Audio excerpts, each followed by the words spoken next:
Hello, and today's learning target is I can graph a compound inequality. Let's first look at what is a compound inequality.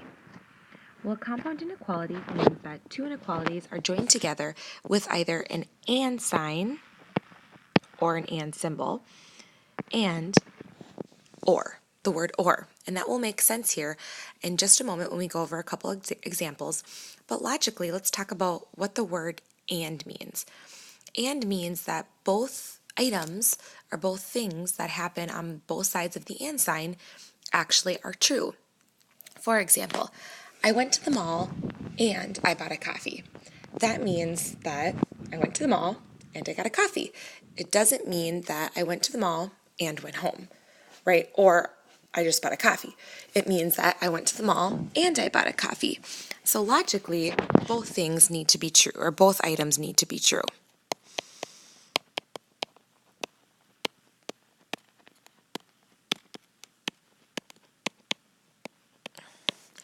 Now, what does the word or mean? Well, or means that either item on either side of the or symbol or sign or the word or could be true. So I went to the mall or I bought a coffee. So you could have went to the mall or you could have went to the Starbucks in Rosemount and bought a coffee, right? So either could be true. Either or both could be true, really. So you could have done both, right? Could have went to the mall and bought a coffee, but or means you could have done just one. So either or both can be true.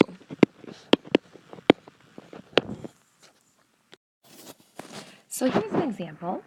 Think about sweet and sour chicken versus sweet or sour chicken. Sweet and sour chicken is pretty good because it is both sweet and sour. However, if it were just to be sweet or just sour, it would be not as good, right? So think about it in that sense. Or means it has one or the other. It could essentially have both, but typically it means just one or the other.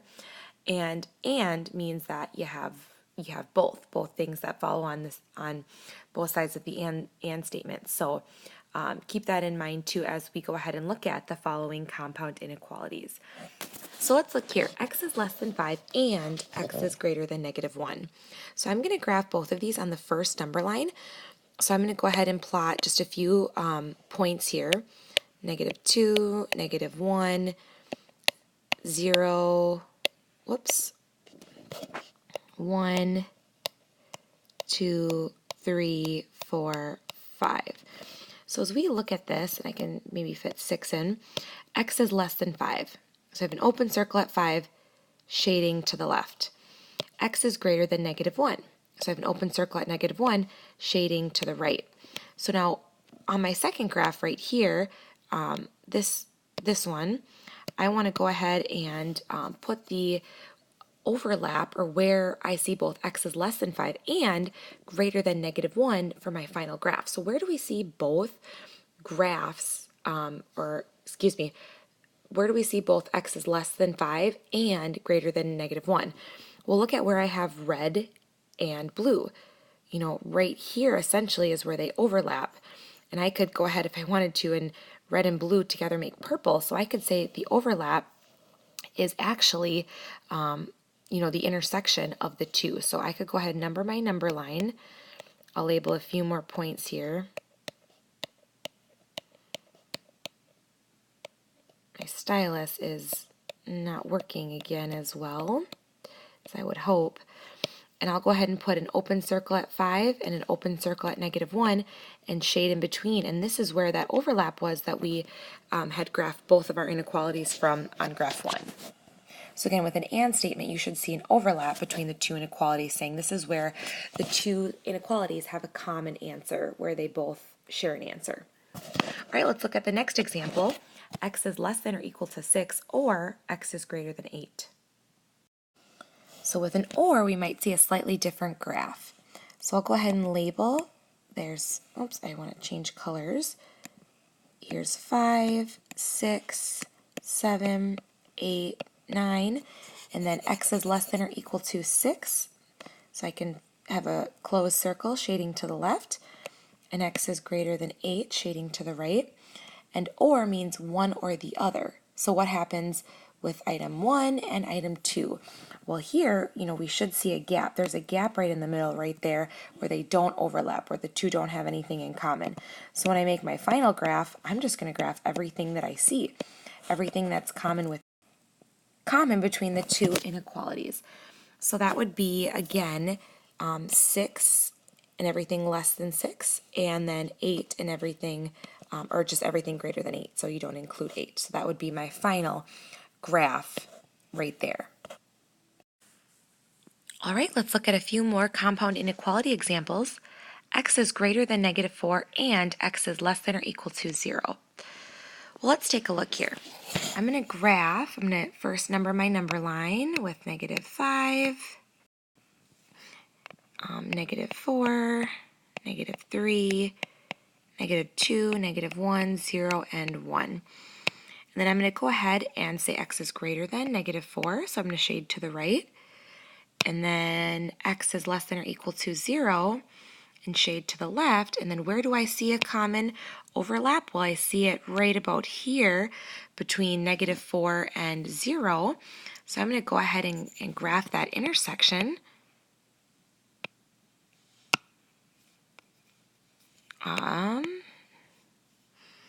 And plot my number line.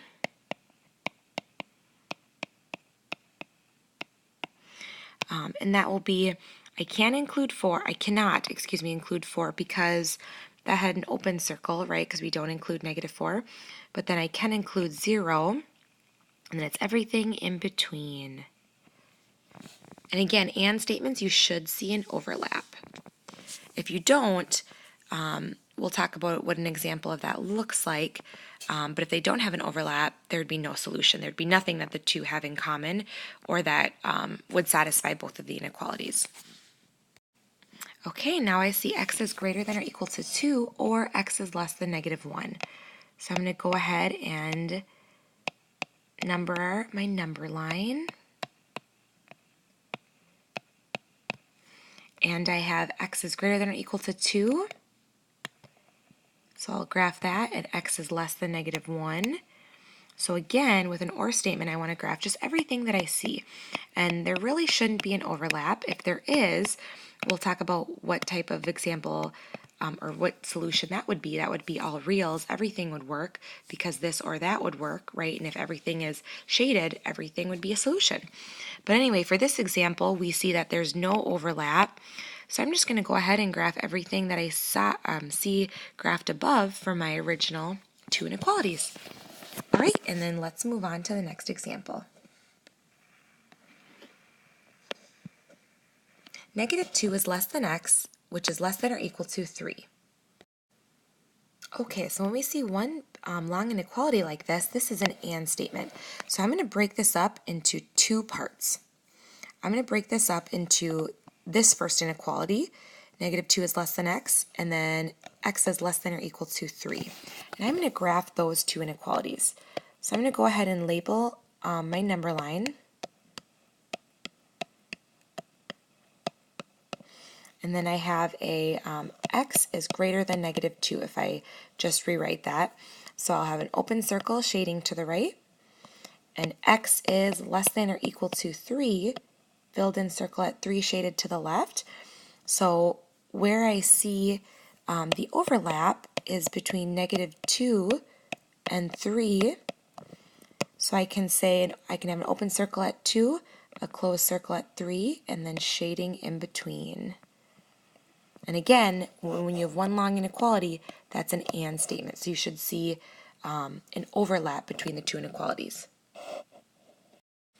Okay, and let's look here at the next one. So two exceptions. This is what I talked about briefly in the video earlier, but let's graph X is less than -4 and X is greater than 0. So I'm going to go ahead and just put a few numbers on my number line.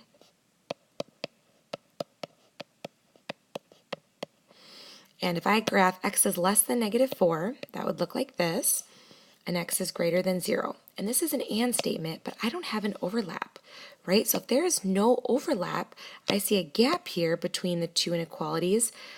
There is, like I said, no overlap. You have no solution here. So if there's no overlap with an and statement, you have no solution. All right, then if we look at the last example, here if I graph x is greater than 0, so let me just number my number line.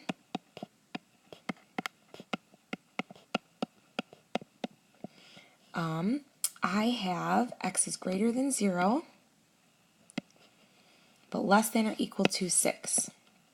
So with an or statement, you should see a gap, but now we see an overlap. So really, anything greater than 0 or less than or equal to 6 is every number would be satisfied. Because look, there's an overlap, but yet it even goes beyond, and so there's really no number that you couldn't put in here that wouldn't satisfy the one or the other inequality. Think about it. 10. Well, 10 is greater than 0, so that works. Negative 15. Well, that's less than or equal to 6, so really there's any number that you could choose. So what we would call for this answer is all real numbers. And those, again, are the two exceptions to compound inequality statements. Thanks so much for listening. Have a great day. Bye-bye.